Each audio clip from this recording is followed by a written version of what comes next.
I have a 2017 Honda Civic with a cracked dashboard on the passenger side that I've been meaning to fix for 2 years. I never do, because every time I save up enough to deal with it, something else comes up. My brother's rent, my parents' property tax, a temporary loan that somehow becomes permanent the moment it leaves my account.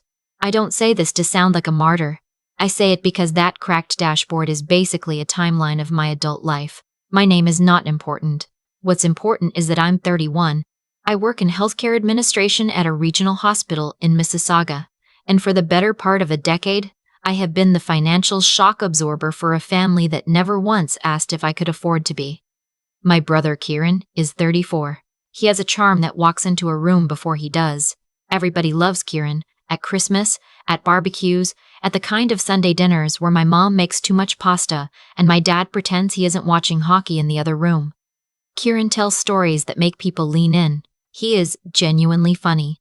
I say this not to be generous, but because it matters for later, when you need to understand how he gets away with things. His wife Tasha is the kind of person who refers to expensive things as an investment. Their kitchen renovation last spring was an investment. The week they spent in Banff was an investment in their relationship. The $340 dinner they expensed to their joint account and then asked me to cover because cash flow was tight that month. That was, apparently, also something I should consider an investment. In what, I still don't know. They have 2 kids. Boys, 7 and 4. Honestly, great kids. None of this is about them. My partner Quinn and I have been together for 4 years. We don't have children yet.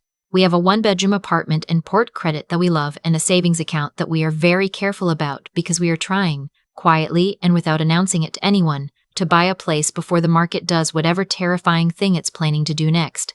Quinn knew about my family's financial habits before we moved in together. He didn't fully understand it until he watched my mom call me from the grocery store to ask if I could e-transfer her $60 for a birthday cake. Not his birthday. A neighbor's birthday. For a party I wasn't invited to, he looked at me after I sent it and didn't say anything. He didn't have to. My parents are not struggling, which is the part that took me the longest to understand. My dad is retired from a career in municipal engineering. My mom worked part-time at a dental office for 20 years. They own their house outright. They have RRSPs. They are comfortable. They have simply decided, at some point I cannot identify, that my income is also partly theirs, and that Karen's financial chaos is something I should help stabilize because I am good with money. Being good with money, in my family, means being the person everyone else spends. The dinner that changed everything happened in March, on a Saturday night, at a restaurant in downtown Toronto called Loretta's. My parents' 35th wedding anniversary. My mom had been talking about this dinner for 2 months. My dad, characteristically, had talked about it for 0 months but had expressed what passes for excitement in his emotional register, which is that he mentioned it twice without sighing. Loretta's is the kind of place where the menus don't have prices on them. I learned this when I looked it up online before we went, specifically because I had been asked 3 weeks earlier to help with the cost of the dinner, not as a request with a specific number. Just a warm, open-ended, you know how it is, we want this to be special. I said sure, and I did not ask how much because I have been trained, over 31 years, not to ask questions that create awkward silences. I should have asked. Quinn and I arrived first. The restaurant was beautiful, in that quiet, candlelit way that makes you instinctively lower your voice. Our server's name was Margot, and she had the kind of calm competence that made me trust her immediately. She handed us menus, and I looked at the numbers and I felt a very specific sensation in my chest that I can only describe as, oh. Appetizers started at $22. Mains went from $48 to $90. There was a pasta dish with house-made tagliatelle and truffle that was $67. There was a seafood risotto for $82. I did the rough math in my head, for 6 people, with wine. And I arrived at a number that made me set the menu down carefully, like it might bite me. My parents arrived next. My mom was wearing the blue dress she saves for occasions. My dad had ironed his shirt, which is the equivalent of anyone else hiring a stylist. They were happy. I was happy for them. I ordered sparkling water and told myself to relax. Kieran and Tasha arrived 17 minutes late. This is their standard margin. Tasha was wearing a jacket that I recognized from a brand that starts around $300. Kieran had gotten a haircut. They settled in with the kind of energy that suggests a babysitter had been procured and the night felt, to them, like a gift. "This place is gorgeous," Tasha said, picking up her menu. She said it the way people say it when they've already priced it out and know they won't be paying. We ordered drinks. My dad chose a bottle of wine, not the cheapest, not the most expensive, something mid-range and lovely. Kieran ordered a cocktail, then another. Tasha got a glass of something with elderflower in the name. I had one glass of the wine and then switched to water because I was already doing math. The appetizers came and they were extraordinary. I'll give Loretta's that. Whatever the crab toast cost, it was worth it in a way that felt almost offensive. The main course was when things started to shift. Our server Margot came around to take orders. My mom got the salmon, my dad got the beef short rib. Quinn got the vegetarian pasta because he's been mostly plant-based for 2 years, which in this context meant he had the cheapest item on the table at $48, and I quietly loved him for it. I ordered the chicken. It was $54. Fine. This was a special occasion. I knew what I was agreeing to. Kieran ordered the truffle tagliatelle, $67. Tasha ordered the seafood risotto, $82. Then Tasha turned to Margot and said, very pleasantly, "And could we also get the branzino to go? We promised the boys we'd bring something home." Margot nodded and wrote it down. The branzino was $78. I don't think anyone else at the table registered it. My mom was telling a story about how she and my dad met. My dad was pretending to be embarrassed by it in the specific way that means he actually loves it. Kieran was checking his phone under the table. I looked at the entry on Margot's notepad. $78 to go for children who were not at the table, who were at home with a babysitter, who had presumably already eaten dinner. I didn't say anything. I picked up my water glass and I thought about the cracked dashboard. Dessert menus came. My mom got the chocolate torte. My dad said he was fine, then ate half my mom's. Kieran and Tasha split the creme brulee. Quinn and I passed. My stomach was already doing calculations that had nothing to do with hunger. At some point, without any formal announcement, the table's energy shifted into that winding down phase. Coffee was ordered. My dad made a toast that was short and genuinely moving. My mom cried a little. It was, despite everything, a lovely evening. And then Margot set the bill down in the center of the table. My dad reached for it, looked at it briefly, and set it back down, not in a way that was pointed, just in a way that said, "This is a large number and I am going to pretend to look at the dessert menu for another 30 seconds. Kieran picked it up. He made a sound, a low, impressed exhale, and then he set it back down too, and he said, looking at me across the table, "You've got this, right? Anniversary gift situation?" He said it warmly, like it was already settled, like we'd discussed it. I had not been asked if this was my gift. I had been told gently weeks ago that I might help. I had interpreted that as partial. He was interpreting it as total. "What are we looking at?" I asked.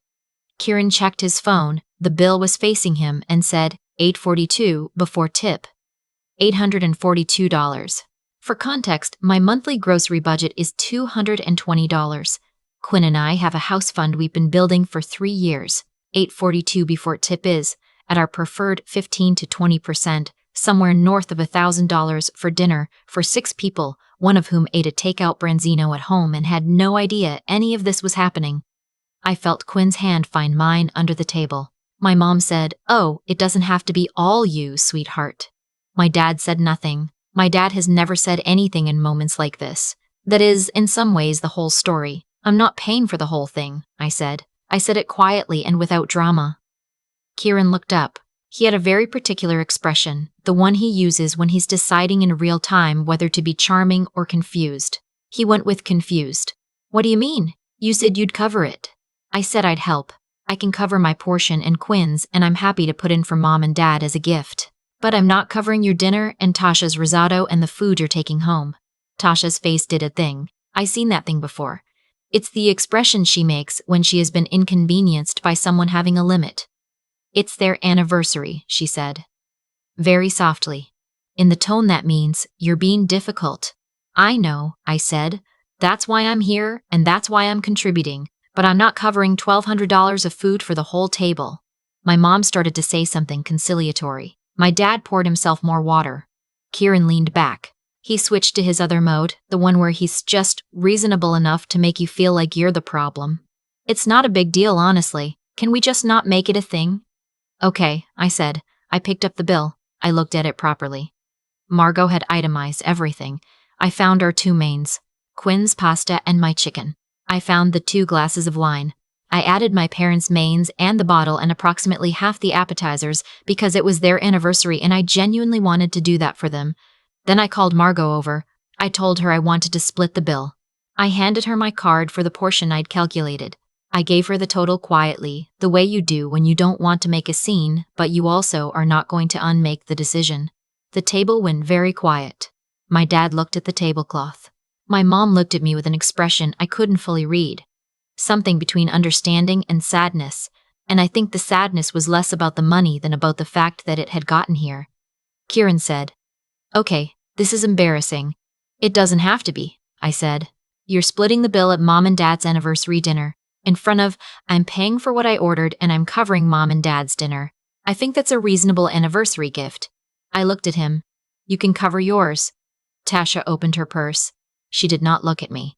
Kieran found his wallet with the energy of a man who has been gravely wronged by accounting. Margot was professional and swift and I think, if I'm being generous, slightly on my side. She processed everything in under 5 minutes. We put our coats on in a silence that wasn't quite cold but wasn't warm either. My mom hugged me before we left, and she held on for a beat longer than usual, and she said, "Thank you, sweetheart," very quietly. And I understood that she meant the dinner, and possibly also something else. Outside, the March air was still sharp. Quinn took my hand and we walked to the car and he didn't say anything for a moment, and then he said, "You okay?" "Yeah," I said. And I was. There was something that felt like my sternum had been under pressure for a long time and something had finally released it. We drove home. I thought the story ended there. That's the thing about families. You think each incident is the chapter, and then you realize it's just a paragraph. On Monday morning, at 9:47, I got a text from Kieran. I stared at it for a while before I could respond. He'd written, "Hey, I know things got a bit weird Saturday." Mom and Dad seemed kind of upset. "Can you e-transfer me $200 for the babysitter? We had to pay more because we were out later than expected." Tasha says hi. I read it 3 times to make sure I was reading it correctly. The babysitter. For the children who had eaten the $78 branzino. I was being asked to retroactively fund the logistics of Tasha boxing up a takeout order I never agreed to pay for because their evening ran long because we were at a dinner I just declined to fully bankroll. There was a part of me that wanted to laugh. A smaller part wanted to cry. The largest part was just very, very tired. I put my phone face down on my desk. I did my morning rounds. I answered 14 emails about scheduling conflicts and insurance pre-authorizations. I ate lunch at my desk, a sandwich I'd made at home because I am, in the parlance of my family, good with money. And then I picked up my phone and I wrote back, "Hey, I don't think that works for me. Hope you guys got home okay." I put my phone in my drawer and I went back to work. I didn't hear from Kieran for 11 days. This is historically the duration of his cooling off period after he doesn't get something he wanted. Eventually, there will be a chatty, normal text about something unrelated, a hockey score, a funny thing one of his kids said, and we will proceed as though none of this happened. I'm not sure this time that I'll pretend with him.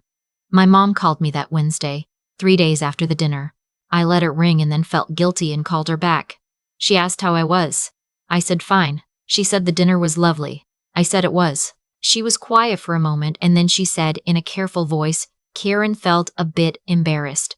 I said, "I know." She said, "You know we don't expect you to pay for everything." I didn't say, "But you do." I didn't say, "You have, for years, arranged your expectations so that I fill the gaps." I didn't say, Tasha ordered a $78 fish to take home to children who had presumably already eaten dinner, and nobody at that table thought to look at me before that happened. I said, "I know, Mom, I love you. I'm just figuring out where I can actually help and where I can't." She said, "Of course, sweetheart." And she meant it. I believe she genuinely meant it. That is the most complicated part. Quinn and I booked a showing for a condo in Oakville 2 weeks after the dinner. 3 bedrooms. A balcony that faces west, which means late afternoon light in the summer. It's at the very edge of what we can manage, but we can manage it. I looked at the space and thought about what it would feel like to have a home that is ours. A place where the cracked dashboard gets fixed, not because I finally saved up enough, but because nobody else is spending the money I set aside. The realtor asked if we had any questions. I asked about the property taxes. She told us. I said, that works for us. I meant it about more than the taxes. I've thought a lot about that dinner since March. Not obsessively. I'm not someone who replays things on a loop, but in the quiet way you think about something when it finally names itself after years of not having a word for it. What happened at Loretta's wasn't really about the money. It was about what the money had always represented, the assumption that my presence at a table meant I was responsible for what everyone else ordered. That being capable, being reliable, being the one who figures things out was an open invitation for other people to stop figuring things out themselves. I don't blame Kieran entirely, that's the honest version. He learned this, the same way I learned it, from a family that sorted people into roles early and then kept reinforcing them. I was the responsible one. He was the charming one. For a long time, I thought those were just personality traits. It took me until my 30s to understand they were also economic arrangements. The thing about being the responsible one is that nobody ever asks if it costs you anything. They just keep handing you things to be responsible for, and because you are in fact responsible, you take them. You tell yourself it's fine, you fix the things that break. You send the e-transfers, you let the dashboard stay cracked because something else came up. What I did at that dinner wasn't dramatic. I didn't make a speech. I didn't cry or raise my voice or list every time I'd covered something I shouldn't have had to cover. I just asked Margot to split the bill, and I paid for what I'd ordered, and I covered my parents' dinner because that was genuinely what I wanted to do for their anniversary. Not what I'd been volunteered for. What I chose, that distinction between choosing and being volunteered is something I'm still learning to hold on to. It sounds simple. It isn't when you've spent a long time confusing the two. The request for $200 for the babysitter, 3 days later, told me everything I needed to know about whether anything had landed. It hadn't. And that used to be the part that would have sent me spiraling, the fear that if I didn't smooth things over, something would break permanently. That fear is what kept me sending money I didn't have, agreeing to things I hadn't been asked about, filling gaps that weren't mine to fill. But here's what I've figured out, slowly and not without some grief. You cannot reason someone into respecting a boundary they've never had to acknowledge before.